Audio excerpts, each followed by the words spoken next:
Hello, I'm Grace, the chef. This is Greta, the sous chef, and today we will be covering Islam, cuisine, and nutrition. I've prepared 3 meals, and I'm going to be serving it to my family this evening. I have created a menu here, and the 3 dishes I will be making is a dressed eggplant, rolled sandwiches, and omelets without eggs. And each of these have kind of their own Arabic name, and the dish 1 is called bahajina mashi, bazam ward, and uji. Now I probably butchered those, but let's get to cooking.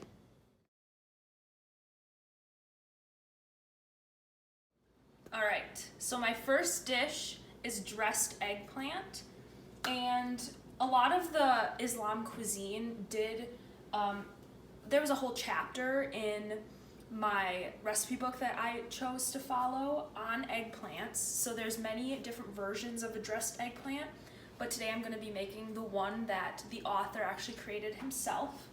So I started by cutting up a whole eggplant into these kinds of pieces just so they boil quicker. And I started boiling a pot of water here, so I'm actually going to dump those in to start. And there are directions in the book about kind of techniques and such, but basically I'm just gonna boil it until it gets mushy enough for me to kind of mush up and make into a patty. So we'll let that boil, and while that goes, I'm going to be taking some flaxseed oil and putting it in this pan, just a dash, and I cut up 1 white onion, and I'm going to be taking, I think, a quarter of this to a half, because we'll need the other part for a separate dish. So I'm just going to put that in there and saute this while those boil. So I'm just caramelizing the onions, and you can see that it's now boiling with the eggplant. So once this is done, we're gonna all add the ingredients and mash it up into patties. All right, now we have everything boiled and sauteed and caramelized. So this is the part where we are going to mash and make it actually into a dressed eggplant patty. So let me grab my handy dandy masher. So we're gonna take the boiled eggplant and put it into a bowl. And I'm gonna take about 1/4 of the sauteed onion and reserve the rest for a different dish here. And the recipe calls for caraway seeds, salt, and also crushed walnuts to be added. And Ibn Sawyer, who actually created the book that I'm following during the 10th century Islam, doesn't really give accurate measurements.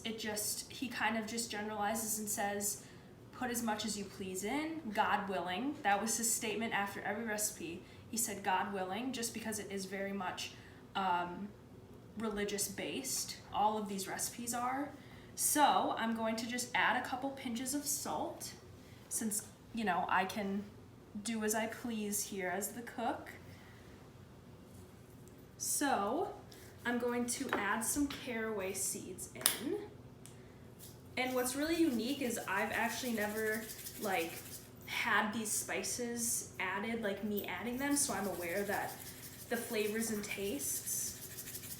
I'm gonna add a generous portion. We can always add some later.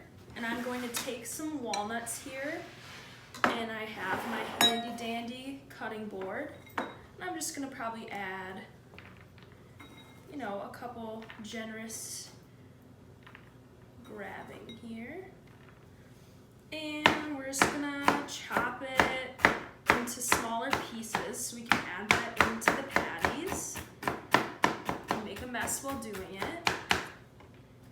Alright, that should be good enough.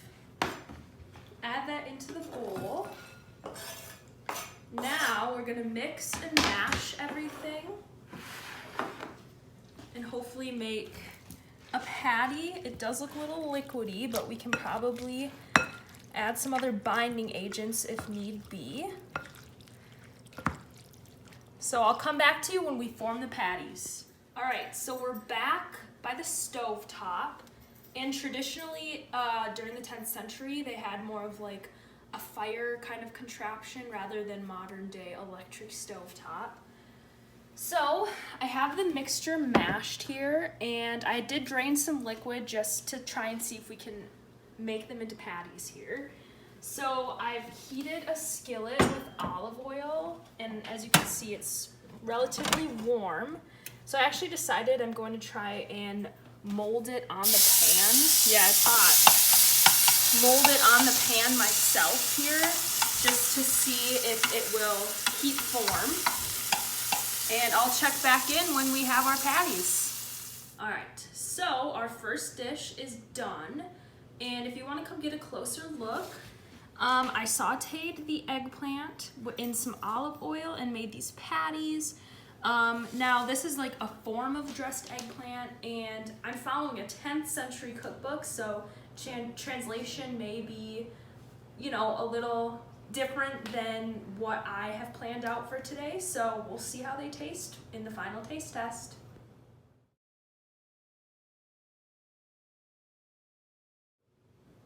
All right, on to dish 2, not 4, 2, the rolled sandwiches. So these are gonna be cold. So what they're going to entail is, it calls for flatbread. I'm gonna use just like a whole wheat tortilla, modernize it a little bit here. It's going to get chicken, and there's also gonna be a spread. So there's gonna be some basil, mint, caraway, tarragon, and this is where we needed the walnuts. And this one is really heavily emphasized. Sous chef over here, hi. Sous chef says we need some citron pulp, and I took that as kind of like a lemon zest or maybe an orange zest for maybe a more mild flavor. So yeah, we're gonna start off with the food processor, and we're going to create our spread for the sandwich. So come over here to our handy dandy food processor. And this recipe is again created by Ibn Sawyer, and he did not give any particular measurements. So I am going to first put in all of these walnuts. Next, I will be zesting this orange, getting my fruits mixed up. All right, and let's zest it right here. Just get some fresh zest in there. I'll have to tap it on in. And you could honestly just do whatever you think is gonna be best for, you know, what you think is gonna taste good, I guess. Get this going here. It's, you know, getting caught in there. We'll check back when the zest is in there. All right, we zested the orange and we're back. So now to the food processor, we are going to add some basil. And I really personally enjoy the taste of basil, so I'm gonna be adding quite a bit, not too much to where it's like super overpowering, but maybe like 2 sprigs. That should be good. We're gonna go in with our mint, and we'll add some mint, maybe a couple leaves here. Nothing too crazy with the mint. All right. We are going to take some salt, maybe a pinch or 2, season that baby up. We're going to take some caraway seeds again here. Add that traditional flavor to it. We're gonna add, in this one, tarragon. We'll get some of that in there. And it smells really nice with the zest, the tarragon, the basil, mint, everything in there. I'm also gonna squirt in some olive oil just to kind of get it in a nice paste form to spread on the sandwich. So now once that is added, we are going to process this baby.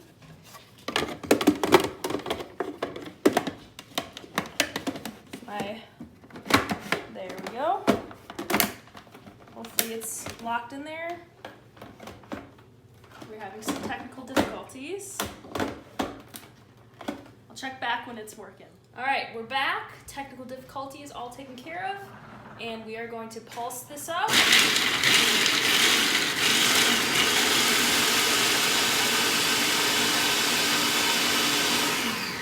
All right, let's check for consistency. I'm gonna take a spatula here and get some of that down there. All right, let's see. I may add some more olive oil just to get it a more spread-like consistency. And put the top back on. Pulse again.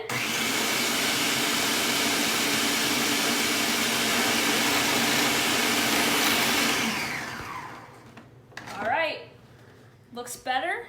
So I'll catch you back when we're spreading it and making the sandwiches. All right, so we're back. We got our flatbread, or in my case, a whole wheat tortilla. And this section in the book mainly focuses on like chicken dishes. So I will not be consuming this because I don't eat meat or anything. So this is like where my family comes in. They're gonna be taste testing with me. So part of the Muslim and tradition and Islam tradition, during any time of the year, they do not ingest pork or eat it in any kind of meal. So that's why the chicken comes into play in this chapter. So we'll take this spread that we just got, and we're gonna take it and spread it right onto the bread. And you can maybe just get it on there as best as you can. And this is what's gonna really flavor this dish, because you know, you're just putting on the zest and you're adding the chicken, and it's gonna have like a really nice burst of flavor just with, you know, that zest in there, the basil, the mint. We'll add a bit more here. Get it nice and coated, where we're gonna be rolling it. And I'm gonna add the chicken now. And this is served typically cold. I know that's not everyone's cup of tea. My stepmom does not like having cold meat, but she's going to have to suffer tonight and try it.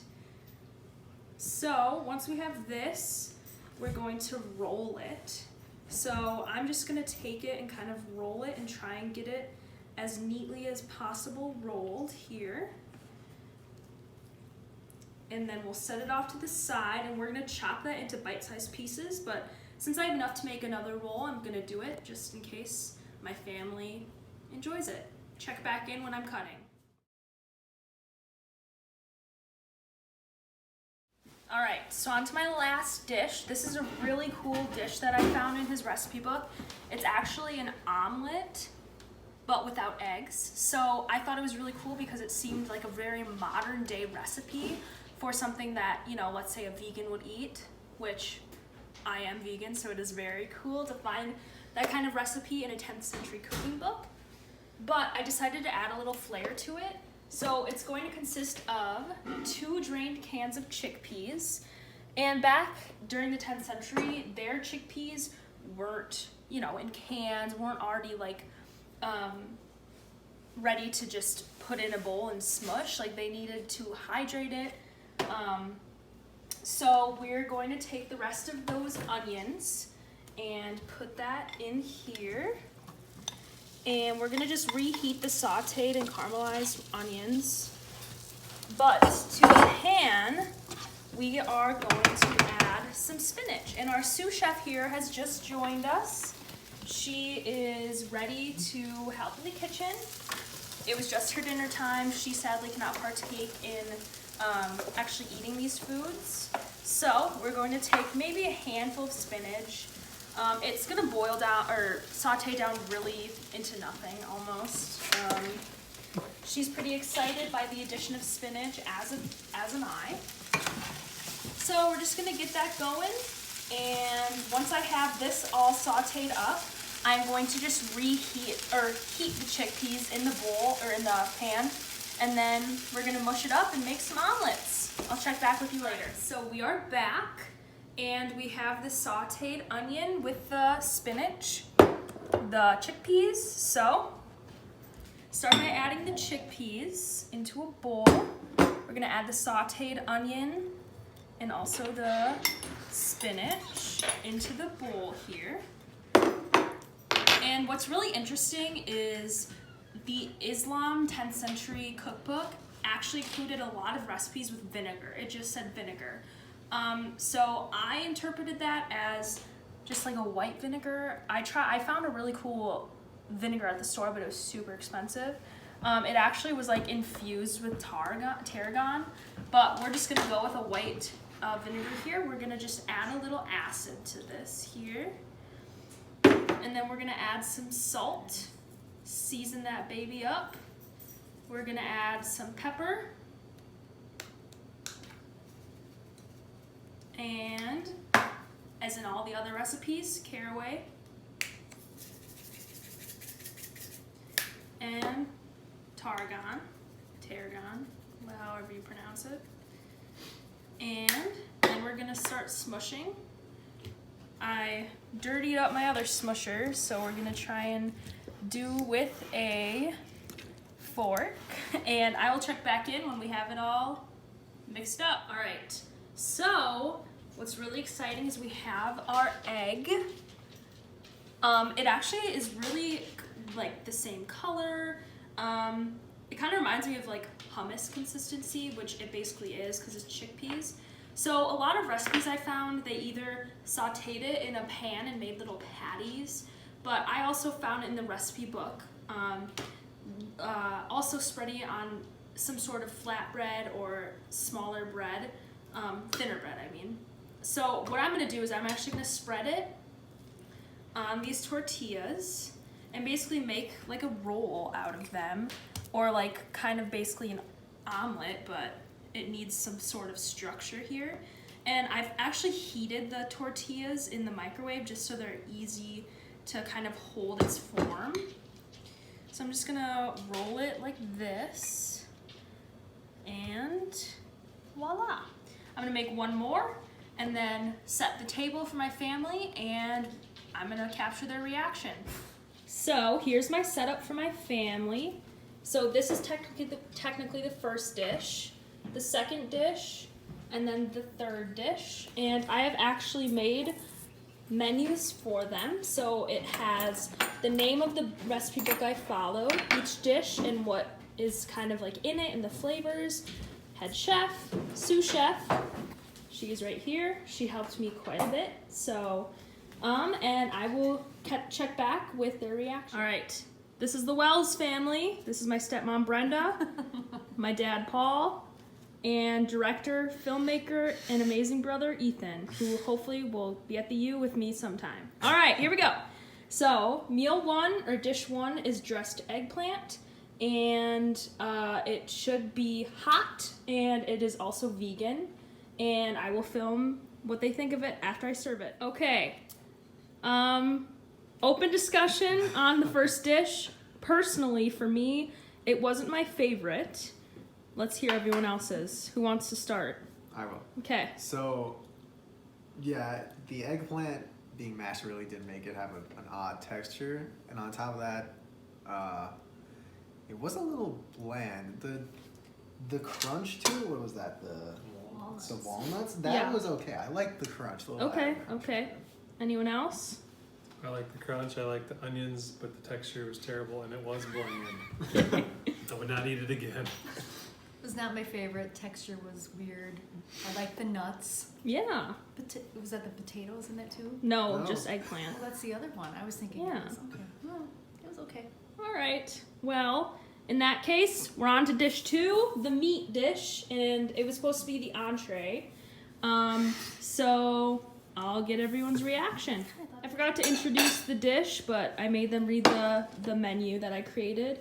So it just has a spread of walnuts, basil mint, caraway, tarragon, and some citrus, which was like the main aspect of it. So let's hear the consensus. I could not eat it because it had meat. It was good. I went back for seconds. My dad, of course, went back for seconds. It It was good. I could definitely taste the zest of the orange. I like the pesto sauce and the chicken. Yeah, it's good. Well, okay, the spices were a little overpowering where I couldn't Okay. taste the chicken as much, but it was still really good. Good. I liked it. Very Good. Yay! So, the last and final dish is a omelet with no eggs. So it has chickpeas, spinach, onion, caraway, tarragon, salt, pepper, and some olive oil. And I'm gonna cut it up for the family, and we'll see what they think. What does everyone think? Out of the three, Yeah. it's kind of like the most 3 out of meh. what? No, 5? out of the 3 dishes, Oh. it's like the most meh. It's like the most in between, in my opinion. Okay. Tastes like hummus on a flatbread. Yeah. It's got a little I tang agree from with the that. vinegar. Mm-hmm. I can see where it tastes a little bit like an egg. Yeah. So I can see where it's like an omelet. So it's Yeah. edible. Awesome. What does the sous chef think? She would like some more. All right. Well, we'll come back with some discussion questions once we've had a little time to process our thoughts. Check you later.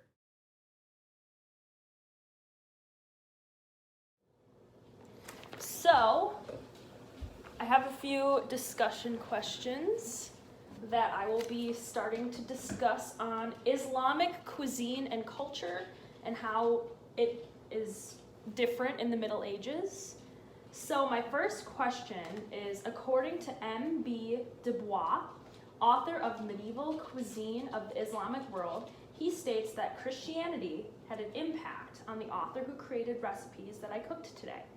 So Islam does not require abstaining from meat, but Ibn Sawyer included dishes for Lent practiced by Christians, and I did cook 2 of the dishes that he did prepare for this Christian practice. Why do you think he did this during this 10th century time period? Or how do you think it affected Islam and why he added these different practices? Well, I think it could have been just maybe he was a very inclusive person, so he thought Okay. that, you know, even if you are not part of my specific religion, I would like to share my recipes with you.